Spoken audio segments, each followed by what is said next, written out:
ሌላው ብዙ ጊዜ ይጨንቀኛል፣ የፍርሃት ስሜት ይሰማኛል፣ በራሴ አልተማመንም። ምን ላድርግ? መቼም በራስህ አትተማመን፣ በአላህ ብቻ ተማመን። መቼም በራስህ አትተማመን፣ በአላህ ብቻ ተማመን። ካነ ዓለይሂ ሰላቱ ወሰላም የድዑ ወየቁል ወላ ተክልኒ ኢላ ነፍሲ ጠርፈተ ዐይን፣ ለአፍታ እንኳ ለራሴ አትተወኝ፣ ለአፍታ እንኳ ለራሴ አትተወኝ። ያዕኒ በራሴ እንድተማመን አታድርገኝ ማለት ነው። የሸሪዓው የዲኑ የነቢዩ ተዕሊምና አስተምሮ ይሄ ነው። በራስ መተማመን እንደ ሸሪዓ አይቻልም። መተማመን ያለብን በአላህ ብቻ። ላ ሐውለ ወላ ቁወተ ኢላ ቢላህ። ብልሃትም ይሁን ጉልበት ዘዴ የለም በአላህ እንጂ ከአላህ እንጂ። ግን በራሴ ይተማመናለሁ፣ ከማንም ምንም አልጠብቅም፣ ከማንም ምንም አልፈልግም። ሕፃናቶቻችንን ትምህርት ቤት ሁሌ የሚሰጡት ትምህርት ነው። በየአጋጣሚው ትልልቅ የሚባሉ ሰዎች ሁሉ የሚናገሩት ይሄ ከሙስሊሞች የመጣ ከረሱል ከሰሐቦች የመጣ አስተምህሮ አይደል፣ ከሌሎች በአላህ ከሚያምኑ ሰዎች የመጣ አስተሳሰብ። ለቅጽበት እንኳ ወደ ራሴ አትተወኝ ማለት በራሴ እንድተማመን አታድርገኝ ማለት ነው። እዚህ መቼም በራሴ አትተማመን ወይም አትተማመኝ። ነገር ግን ፍርሃት፣ ጭንቀት ይሰማኛል። የዚህ ሰበቡ ሊሆን የሚችለው እማ የውስጥ ህመም፣ በሽታ፣ መንፈሳዊ ችግር ሊሆን ይችላል፣ ወይማ የወንጀል መብዛት ሊሆን ይችላል፣ የህም ገም መብዛት ሊሆን ይችላል። ለሁሉም መፍትሄው ወደ አላህ መመለስ። የህመምም ይሁን የወንጀል መብዛትም ይሁን ወደ አላህ ከተመለሱ ሁሉም ይስተካከላል።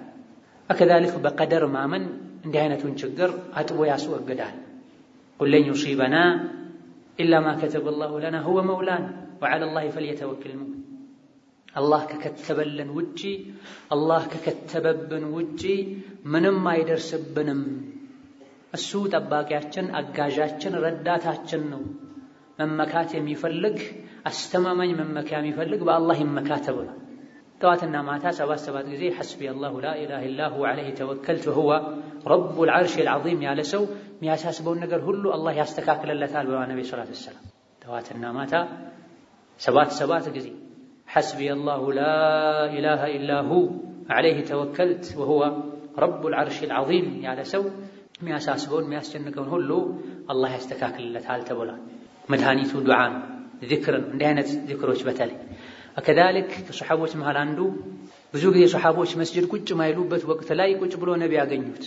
ምንድን ነው ሲሉት ሐሳብ ጭንቀት እንዳለበትና ዕዳ እንደበዛበት ለረሱል ነገራቸው ሰለላሁ ዐለይሂ ወሰለም። እንግዲያውስ ከዚህ ሁሉ ጭንቅ ዕዳ የምትገላገልበትን መድኃኒት ልስጥህ አሉት። በማዕና አልሐዲስ اللهم إني أعوذ بك من الهم والحزن والعجز والكسل وغلبة الدين وقهر الرجال يالك دعاء درقالت. الله هوي كحساب كجنكت كتكازي كإدام مبزات بسووش كمشنف بانت تدبك له بلالت.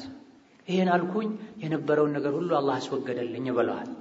ስለዚህ እንዲህ አይነት ዱዓዎችና ዚክሮችን ማብዛት፣ ወንጀሎች ካሉ ወንጀሎችን መተው፣ ስለወደፊት ያሰቡ መጨናነቅ ካለ ሁሉንም ለአላህ መስጠትና በሚቻለው ያክል ሰበቦችን ማድረስ ነው። ከዛልክ ከጥሩ ሰዎች ጋር መቀመጥ፣ ለብቻ ከመሆን መራቅና መጠንቀቅ፣ ነገን በተስፋ መጠበቅ። አላህ ተባረከ ወተዓላ ነገን የተሻለ ያደርጋል። ታሞ ከሆነ አላህ ይፈውሰኛል፣ ድህነት ላይ ከሆነ ያሉት አላህ ያብቃቃኛል እያሉ በተስፋ መኖር። ሌላው